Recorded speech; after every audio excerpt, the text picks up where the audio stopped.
The following program is brought to you courtesy of a grant provided by the Bank of Princeton.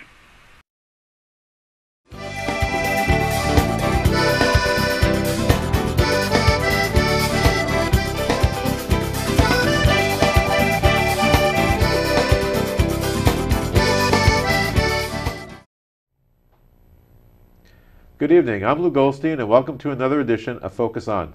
Tonight our focus is on child abuse, and with me tonight are my guests Russell and Gina Hernandez, who both come to us from the Prevent Child Abuse New Jersey. And welcome to the show. Thank you for having us. Thank you. So before we get started, I'd like to introduce you a little bit so that everybody knows who you are. Rush is the executive director of the agency, and he has an extensive background in the nonprofit, philanthropic and governmental sectors. And prior to coming to Prevent Child Abuse, he served as Senior VP and Chief Operating Officer for the National Center on Addiction and Substance Abuse at Columbia University. He was also the founder and president for Children's Futures, a comprehensive effort to improve early childhood health and development outcomes for children in Trenton. In philanthropy, he served as a Senior Program Officer for the Robert Wood Johnson Foundation, and he was a legislative assistant to former Senator Bill Bradley in Washington, D.C., and Director for Health and Human Services in the Governor's Budget Office in Texas. Very nice, very nice. And I know Gina serves currently right now as Division Director of Prevention Programs at the agency, and she oversees in her job right now several statewide prevention projects that are responsible for more than 28,000 families throughout New Jersey. She joined the staff about 6 years ago and works closely with her team to provide technical assistance, quality assurance, and training to the home visitation, family outreach, and teen parent support programs across the state. Gina is also a Healthy Families America certified family support worker trainer and also teaches the Great Beginnings Start Before Birth prenatal training, the parent-child interaction and motivational interviewing for home visitors throughout the state. She is also an HFA, that's a Healthy Family America national peer reviewer, and she has extensive experience with program development, implementation, and evaluation. Besides having a bachelor's and a master's in communications and a master's in counseling, she's also a certified infant massage instructor. And so it's with those credentials that I welcome both of you to the show today. And so we can start talking a little bit about child abuse, and which is a very, very serious topic. And obviously, I guess the goal of the agency is to put itself out of business eventually. But I thought maybe our first start would be to talk a little bit about what the agency is doing, what your mission is, and where you see yourself going. Our mission is to prevent child abuse. As you said, we would like to end child abuse in the state of New Jersey. And the good news is we know how to do that. And there's research-based programs that show us how. Unfortunately, last year in New Jersey, there were more than 9,000 substantiated confirmed cases of child abuse throughout the state. More than 30 cases every single day. We know that the harm caused by child abuse results in long-time, lifelong harm to a child's future health and development. Everything from increased risk for future substance use, crime, failure to hold a job, marital problems, suicide, even chronic health issues that result from that breakdown in trust between a parent and a child. So the harm's devastating. The good news is that we do know. People say, well, can you really prevent it? The good news is yes, we can, and we have programs that we know how to. The cause of child abuse so often is overwhelming stress in a parent's life or a lack of knowledge about healthy childhood development. And we focus on those two issues and can provide help for thousands of parents to help prevent abuse from ever happening. And at the same time, we support healthy parenting, positive parenting. Two parents down on the floor playing and singing with their child is kind of the picture of what our agency is all about. Right. And I guess child abuse is defined broadly in various categories, right? It's not just physical. There's physical abuse, there's neglect, which is really the majority of all cases are serious neglect. We're talking about refusal, denial of medical care or food or basic care that results in harm to a child. There's emotional abuse as well, right, which can be excessive, using yelling as your sole tactic of parenting, or sometimes the co-occurrence of alcohol and drugs in terms of parenting that can result in an emotional abuse of a child as well. Okay. Now, the 9,000 cases that you cited, do you find that most of them are in the urban areas or in the suburban areas? And I'm focusing on whether or not there's just as many cases in suburban areas, or maybe more, that go unreported. Child abuse happens everywhere. Every community, every income level, every culture. We're doing some new work around preventing child sexual abuse, and again, that's something that happens in every community. It's handled different ways, and we know there's the vast majority of cases of child sexual abuse are never even reported. Right. So that's one where, but you're exactly right. Again, one of the common causes of child abuse is stress, and certainly poverty can be a stress factor, and a lack of parenting knowledge. If you don't understand if you don't have a role model for yourself in terms of what healthy parenting is, how are you supposed to know how to deal with a crying baby that won't stop? What do I do? What do I do when I'm at work and my child's sick? And so there's so many different situations. If for anybody that's a parent, I've got 2 boys, and it's one of the more challenging, stressful jobs for any of us. Right. For all of us, it can be obviously magical and wonderful, but can be very stressful at times. Kids know how to push your buttons, and so it's a fine line between how overwhelming stress can be and helping parents learn how to cope themselves. That's so much of the job. Let's talk about some of the current programs that you may have in place right now. Can we talk a little bit about those? Sure. We have several programs in our agency, and one of the things we really look at when deciding whether our agency is going to do a program and implement a program is to see, has it already been proven effective? Does it work? And so most of our programs are evidence-based models that are either based on a national model that already has research behind it, or we've done testing internally and have partnered with universities to do evaluations on our work.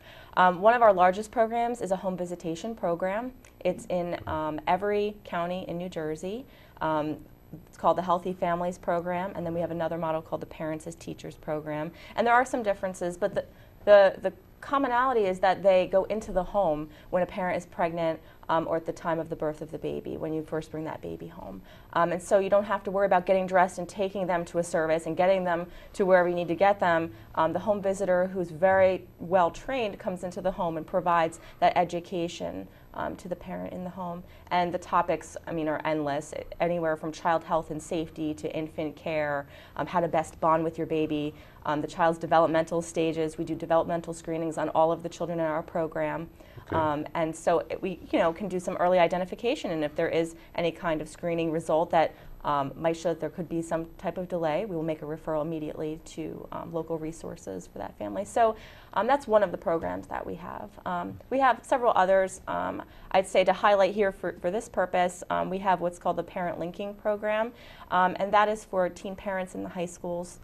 There are 12 programs throughout the state, and while we certainly don't encourage teenagers to get pregnant, for those that do, we really want to offer the prevention message and the parenting support so that they don't have another pregnancy, and that's one of the goals of the program, and that they graduate from high school so they can continue on with their education and be the best parent that they can be for their child. So that's another one of our programs that we have. And go ahead, Raj. On that type of program, again, we talk about evaluation results. In that particular program, we know that the dropout rate for teen parents across the country can be over 50%. In our program, over 95% of the teens graduate from high school, which is a wonderful outcome. Then they're ready to go on for a career or for college. And 98% postpone a subsequent pregnancy as well. So there's dramatic outcomes from this investment in positive and healthy parenting, which is what it's all about. Right. And speaking about education, are you active in working with the schools, as far as, getting the message out? Yeah, absolutely. This is one of the programs. We also are active with the preschool age, which sometimes people don't think of as school.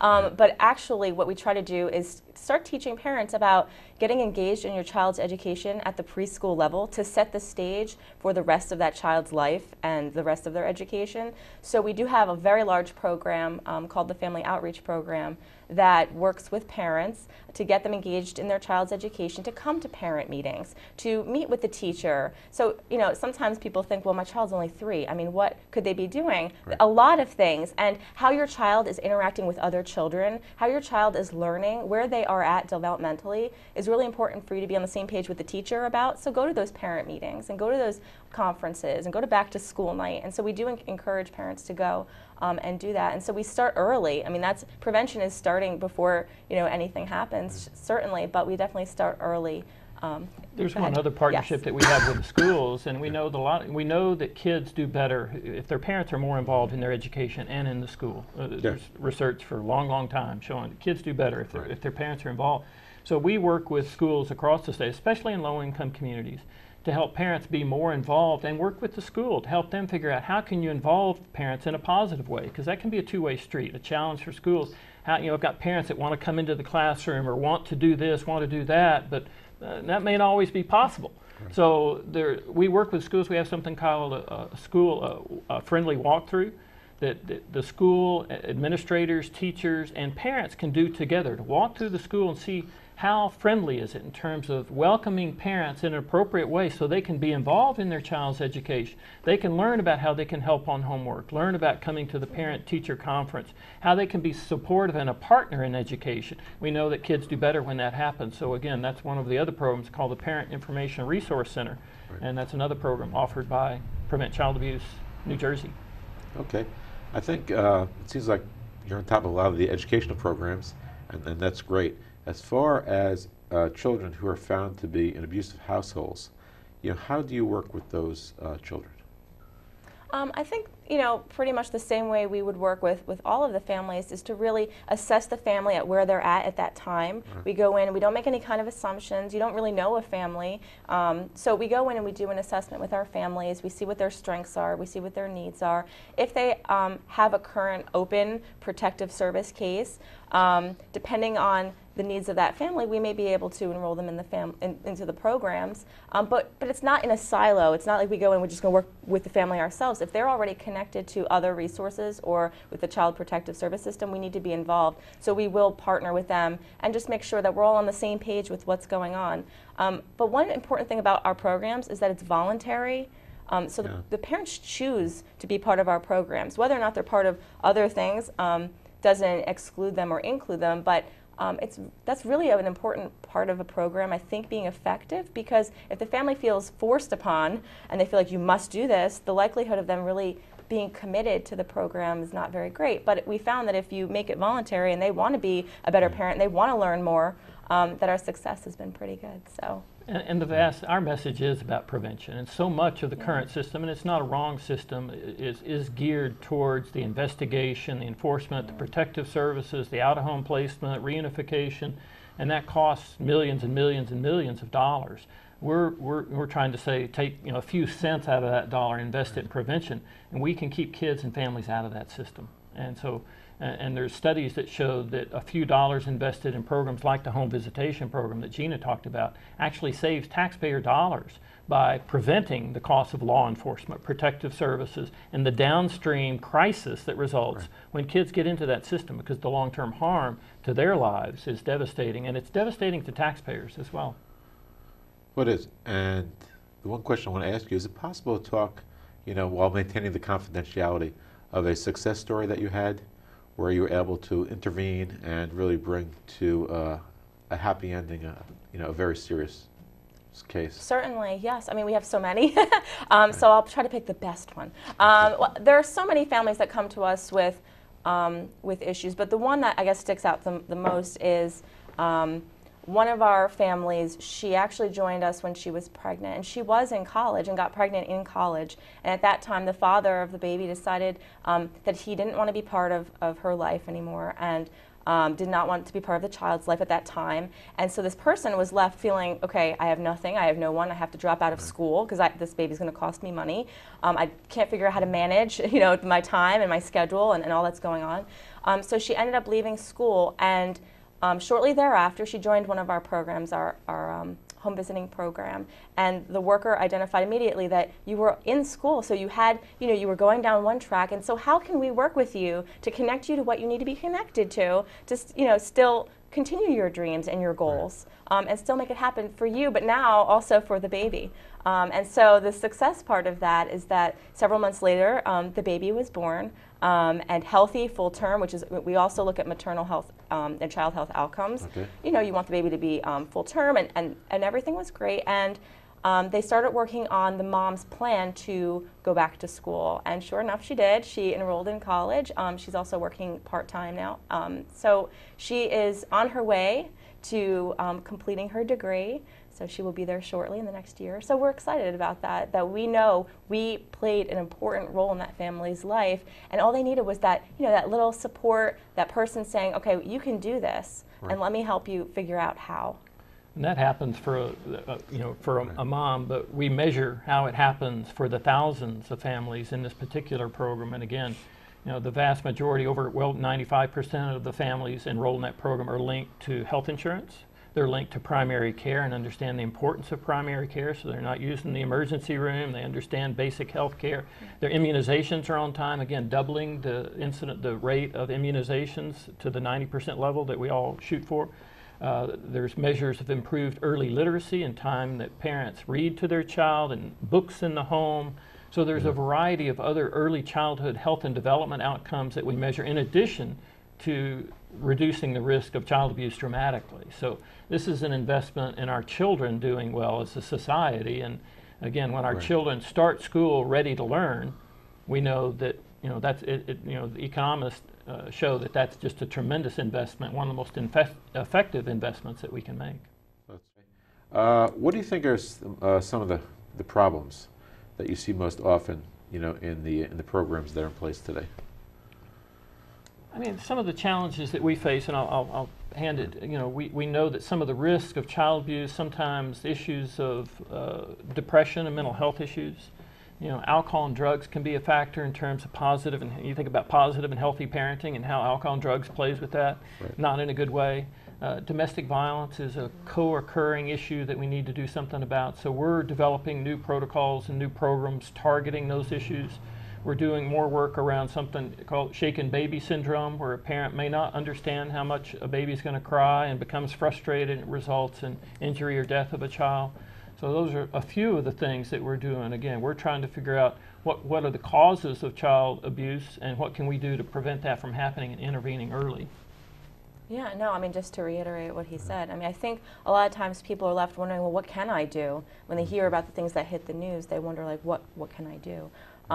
So I think after today, if they can hear what we do in terms of program-wise, and we want to always enhance the programs we currently have. So it's exactly to what Rush said. We see issues of postpartum depression, we see mental health issues, we see substance abuse, we see domestic violence, and those are some of the risk factors. And so we're trying to develop better ways to work with families and not stigmatize those families, but work with them and figure out how to better screen, how to better identify, how help them get connected to the resources that they need to help be a better parent. Because sitting there and blaming and saying, oh, well, you shouldn't, I mean, that's not going to help the child at that time. So we're really prevention. I mean, that's just trying to get in there. One of the other big barriers is the fact that a lot of folks, a lot of parents will say, abuse, that's not me, it's not my community, that's not going to happen where I live, or something like that. And again, we find the statistics show overwhelming, and child abuse happens everywhere, and every parent can learn to be a better parent in terms of the support of healthy parenting that we provide them the models for. So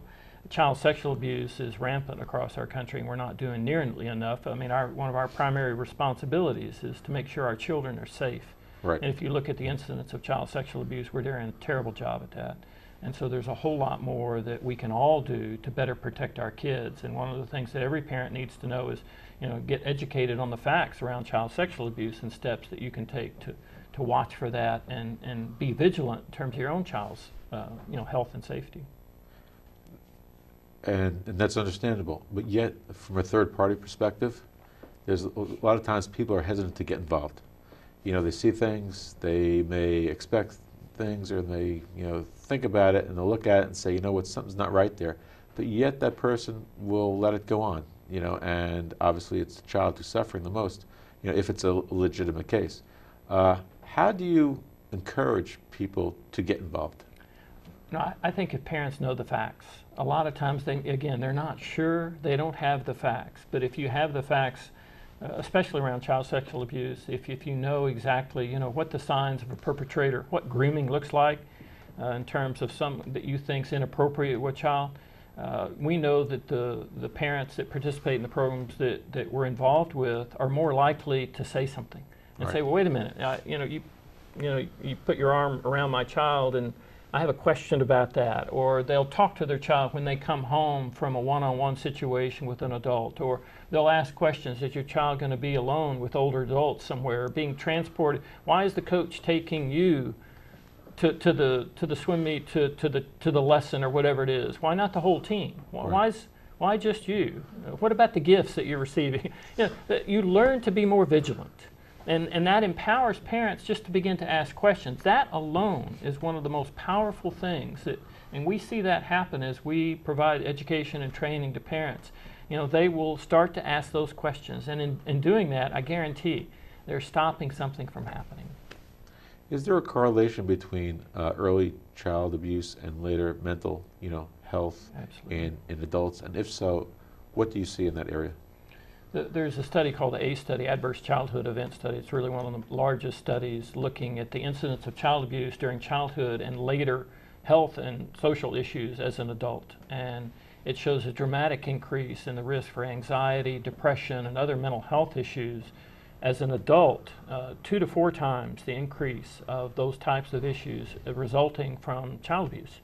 There's also brain research, and this is fascinating stuff, where they actually can show, today they can show pictures of developing brain, photographs, and they can show the frayed synapses before and after an incident of child abuse. And the neurons look like, they're like, in a healthy child, they're like this. Right. And everything's connected and healthy. It looks, you don't know what it is, but it looks right. You see another one over here, and it looks like this. And, and so it starts to provide kind of physiological basis for what you're seeing in terms of future.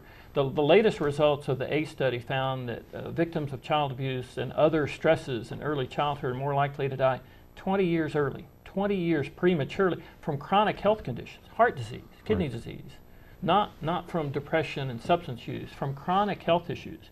And the cost of that, again, is in the billions of dollars for a society. So there is a very, very powerful correlation between this breakdown in trust between a child and their protection that happens in childhood and their entire future health and development, and their career, their marriage, their job, their livelihood, their productiveness as a society.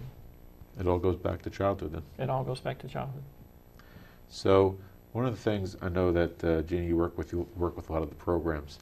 And what do you see mostly with infants? Because you do some work with infants. And how do you encourage, and you mentioned this earlier, how do you encourage, mothers, to raise healthy children and not to, self-impose their ways upon which their mothers impose themselves on them, and breaking the cycle? What type of educational techniques do you work with them? I think that we are really respectful of each family and understanding that every culture and every family has their own culture and way of doing things. So it wouldn't be fair to say that we go in and, this is, no, you got to change the way you're doing things. However, there is research out there, and it's recent and it's current, and so sometimes we'll hear, well, this is the way I was raised, or, and then, so we do have a lot of current research and a lot of current studies that we do bring into the home to say, okay, yes, maybe when you're, back 30 years ago, it was okay to put the baby on the stomach to sleep, but now there's a back to sleep campaign, and so they found that the infants die of SIDS more often, and so therefore so that's just an example. So we do have such current research, and there's so much out there now that we are able to do it in that way. And it's more like education, prevention through education. So it's not that we're targeting and saying, well, because this is the way you were raised, we're going to chop it right there, because I don't think that people would be responsive to that, But I do think that all of our home visitors, all of our family workers, all of the people in all of our programs are trained to respect the culture and respect that family, and be there as an advocate for that family and say, well, listen, this is what the current studies show. This is what the research is showing about brain development, about your child, about infant care, about safety, all of those things. So I think that's the approach that we take, and we find that it works. So we're going to stick with it. I think there's a thirst for that information as well. Yeah. I mean, there's a real receptivity again for something like a baby crying. I remember when I was, going to be a dad, I don't remember ever hearing that my baby might cry for hours a day when nothing's wrong.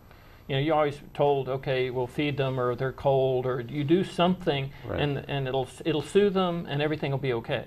Well, in the first 12, 16 weeks of a baby's life, that's not true. They may cry for hours, and a colicky hours, and everything's fine. Right. It's a phase. It's a normal stage of development, and it's really up. But for a parent, the baby won't stop crying. Why? Something's wrong. So stress happens, and please stop crying. And so it's really education for that parent to help them understand, how do you cope? The baby's fine, but you're not doing too well. Right. So there's a lot of times just a receptiveness to information that's not prescriptive about how to be a parent, but it's helpful. And so there's a big difference. Well, in the short time that we have left, you talked a lot about what you've done as an agency, recently. Where do you see yourself going forward, in the years to come? And also maybe you just want to do another plug on the events and where people can either volunteer or donate to. So. Let me hit the event. Okay. We're having a gala on April 19th at the Newark Museum. Wonderful. The Newark Boys Choir is going to perform. They will put you into tears with the level of talent. It's going to be a fun evening, just cocktail, hors d'oeuvres, and just an entertaining evening. And so that's April 19th. You can go to our website and sign up for that. We'd love to see you there. You can join our organization and again go to www.preventchildabuseng.org, and everything there, everything you need is right there. So love to have you as a member if you care about this issue, about healthy parenting, about children and families, because that's really what we're about. Right. Healthy children, healthy families. We need your support. We know that so many of the viewers support some charitable, and there's so many wonderful charities out there. We think that we're worthy. 93 cents of every dollar that goes to our organization goes to program. We're one of the most efficient, effective organizations out there, and we'll put that number out there with anybody. So we certainly have a lot of new priorities. Yeah. I would like to say, we'd have billions and billions of dollars to do everything we want. So if we can get that, that would be great. But I think that we're moving towards right now looking at whatever prevention programs have been evidence-based, are researched, are proven effective. We want to bring them to New Jersey. We want to spread them throughout the state and spread the message of prevention. That's what we want to do. We've really got our toe just barely in the water in terms of prevention. It's still a tiny investment compared to the investment that's in the crisis system. And we know that's necessary, but if we start to invest a little bit more in prevention, we can prevent some of these downstream issues. We can save the lives of children, help families throughout the state, and it's cost effective for the taxpayer out there. All right. Well, Gina, Rush, thank you very much for coming on. Thank you for the opportunity. I enjoyed it. It was great having you on tonight. And hopefully everybody at home, remember, if you want to give money, Rush has told you where to give it, and there's a lot of good opportunities to get involved. And don't be afraid to get involved, because basically you yourself can start the cycle in a positive way instead of perpetuating it in a negative way. So I'm Lew Goldstein. That's our show for tonight. So stay healthy, stay involved, stay focused, and we'll see you next week on another edition of Focus On. Good night. Pregnancy can be an exciting but stressful time. Support from a home visitor before and after your baby is born can reduce that stress so that you can focus on your child and keeping your family strong. It's a great program. Every time Mary comes out, we learn something new. We know so much more now, and we continue to learn. It's just making life easier. To learn about a free home visiting program in your area, call 1-800-CHILDREN or visit us online.